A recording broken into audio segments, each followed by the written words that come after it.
Je, nikuulize swali ndugu yangu mwanadada unayejiposti uchi mtandaoni. Una uhakika kwamba huo uchi unaoposti mtandaoni, viungo vyako vya uzazi ambavyo ni vichafu hivyo, vimeshikwa na kila mmoja, una uhakika kwamba utaingia mbinguni?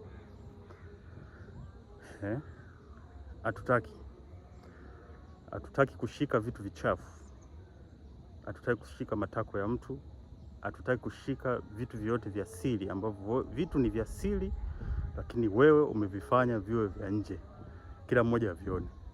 Hatutaki huo upumbavu. Wanaume wenzangu, naomba niwasihi kitu kimoja. Hawa wanawake wanaojiposti mitandaoni uchi, angalia vizuri, wanaenda kule kuzimu, wana maagano, wanakuja kukuharibia wewe baraka zako. Ndio maana unakuta una mikosi, una mibaraa, maisha hayaendi. Ni kazi za hao wanawake wachafu.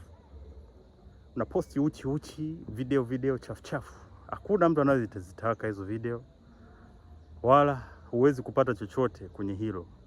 Zaidi tu wewe ni labda ni unataka kujiendeleza tu, uende jehanamu, ujiweke huko, uende jehanamu ukachomwe moto.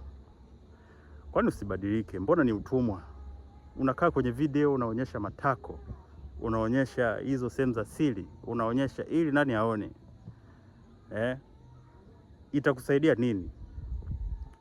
Maisha haya sasa hivi, haya maisha machafu haya ya dunia, haya mwisho huu wa dunia kabisa huu, utapata nini kwenye kuonyesha viungo vya uzazi nje?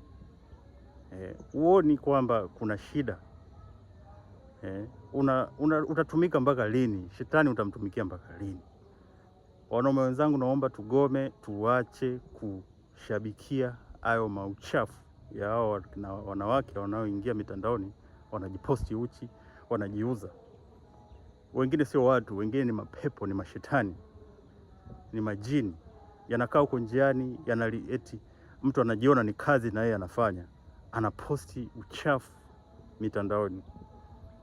Unaposti matako mitandaoni, uchafu mtupu, vitu vyenyewe ni vichafu. Kwa nini usimtafute Yesu Kristo uokoke?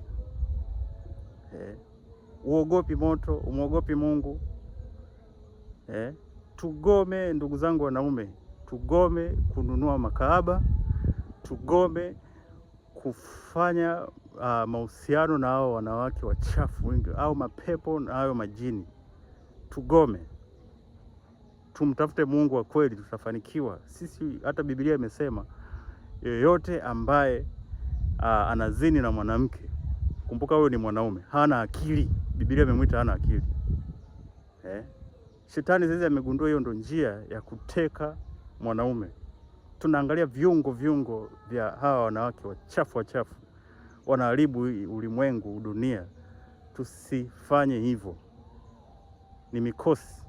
Tuachane, tugome kufanya huo uchafu. Tafuta mke wako.